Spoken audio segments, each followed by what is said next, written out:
Hey guys, my name is PD, and today I want to answer a very important question that I get a lot of times, and that's around the Sabbath day that God has set apart as holy back in Genesis 2 verse 3.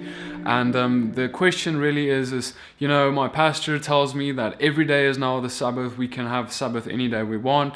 It's not about it's not about a certain day anymore because Jesus now fulfilled the commandment.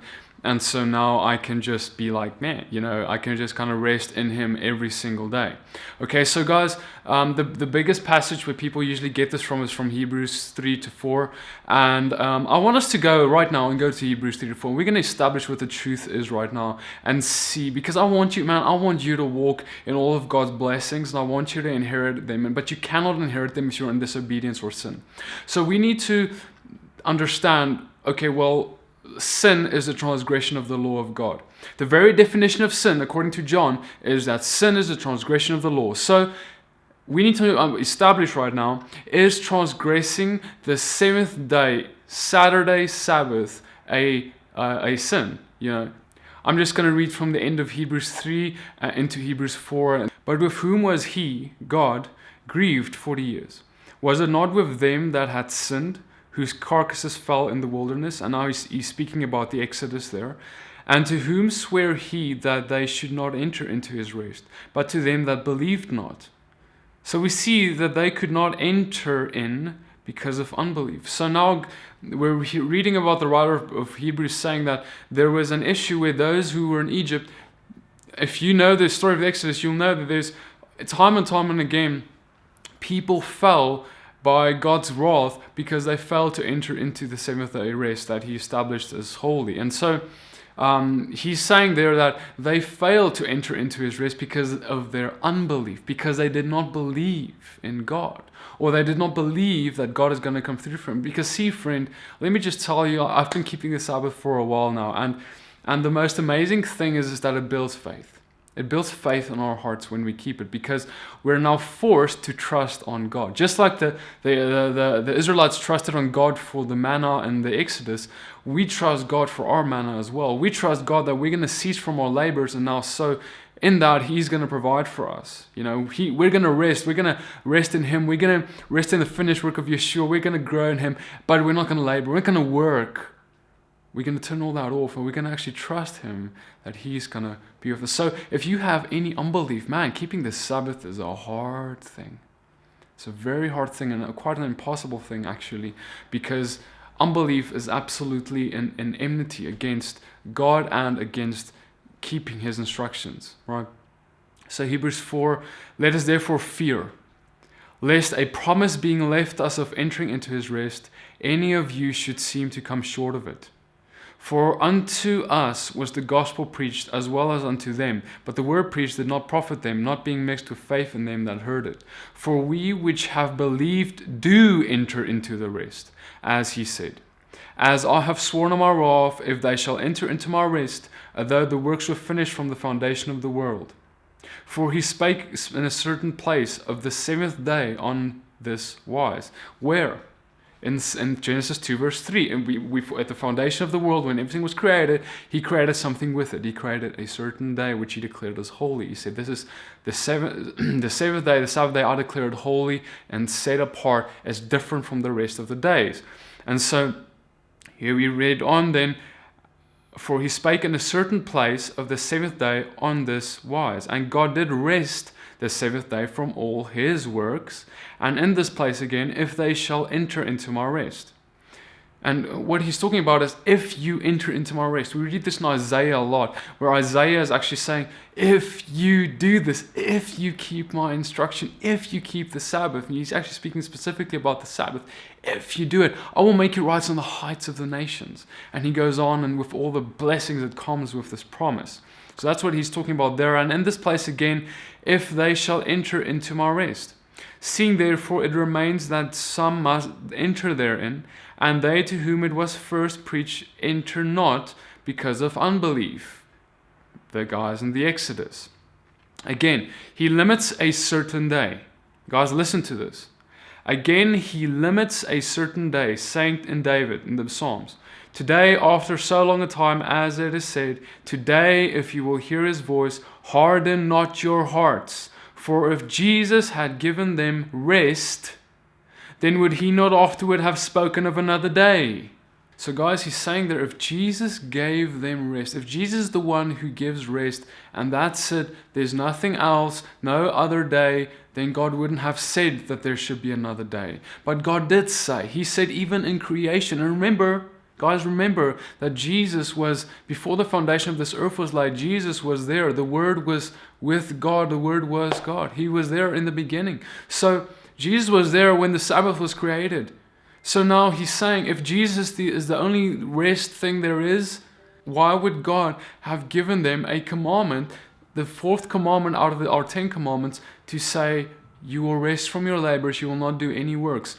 So he's speaking of two things here. He's saying that he's not taking away from the rest that Jesus brings us, but he's just saying that rest of Jesus doesn't replace the rest that God has established for us to enter into once a week in the beginning. And then when we read on, he confirms all of this that I just said. He confirms everything that he said before with this. He says, so there remains a Sabbath keeping for God's people.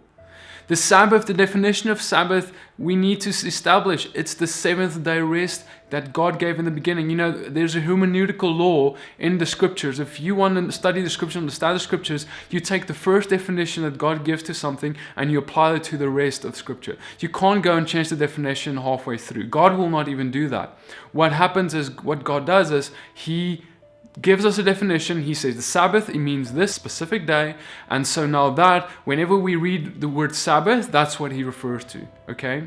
So there remains a Sabbath keeping for God's people. For the ones who has entered God's rest has also rested from his own works, as God did from his. Therefore, let us do our best to enter to that rest so that no one will fall short because of the same kind of disobedience.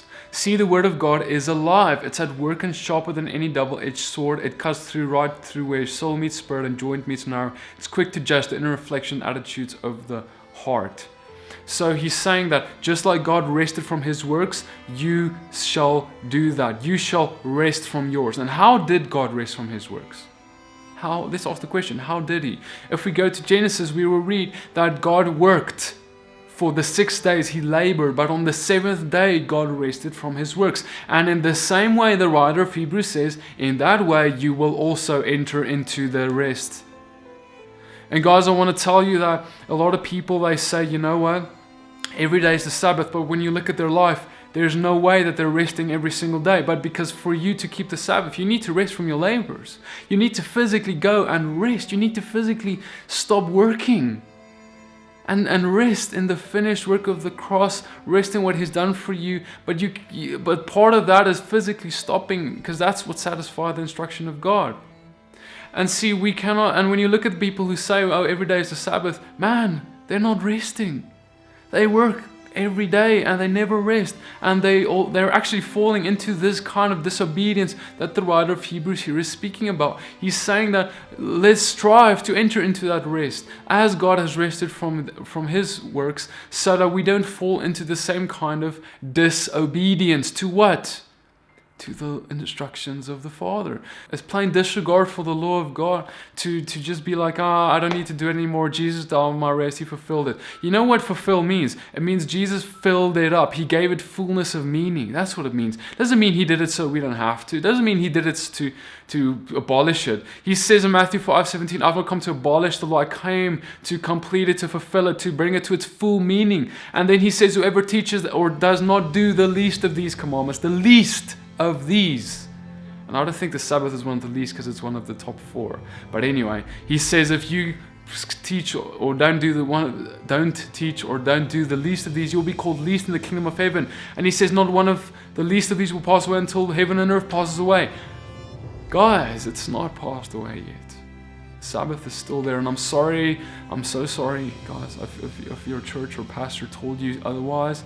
I know they lied to me too about it, but I'm telling you, man, It's blessed my life so much. It's not a burden, it's freedom, man. It's freedom from the world, it's freedom from the burdens of the world. And now I can actually get a day like today and just be like, everyone get out of my way. I'm gonna be with my King today. I'm gonna spend time with Yeshua today. I'm gonna rest in Him. I'm gonna rest in what He's done for me, not only spiritually, but physically too. I'm not only going to do it, oh yeah, I'm resting in Yeshua, but I'm going to prove it by my physical actions as well. And that's what the seventh day rest was about from the beginning. Yeshua did not replace it. It's always been about Him. Even in the garden, it's been about Him. You think that in the garden, obviously they did rest because the Father even rested. And so even in the garden, you don't think that they rested in the Father, in what the Father has done for them. You don't think they rested in? Of course they did. It's always been about Yeshua. And yes, the fullness of Yeshua hasn't come yet, but now He has come and He has fulfilled its meaning. He's bringing its meaning to fullness. So now we can understand the Sabbath in a greater depth than ever before. It's not so we don't have to keep it anymore. It's now that we can actually even keep it better. We can now actually understand it better. We can actually be like, Father, I can now rest in You. What a blessing and an honor it is to actually keep the commandment that God gave us in the creation, in the way beginning. We can now actually, for the first time in history, after Yeshua come, we can keep it with the full revelation of what He's done for us. Isn't that beautiful? Because, guys, do you understand what this means? God gave the Sabbath at the foundation of the earth. Yeshua was there at the foundation of the earth. In other words, these things were planned. These things were, God created the Sabbath and He sent Yeshua. And both things are in alignment. They're not disconnected. The one doesn't replace the other. They are in unity. They work together because Yeshua walked the Sabbath out. He kept it. His disciples kept it. Paul kept it. Everyone kept it. And then they said, now walk as we walk. Walk as Yeshua walk. If you say that you abide in Me, you walk as I walk, and I keep the Sabbath. All right, guys. So, guys, man, let this encourage you, man, to just pick up your cross and do what the Word says. Let's stop questioning it. Let's just run after Him, man. Please check out some of my other videos around the Sabbath. I've got a whole playlist of that on my YouTube channel, and I believe it will bless you. And because this instruction has really blessed and changed my life. And yeah, so guys, have an amazing day. God bless you so much. May He keep you. And I'll see you in the next video.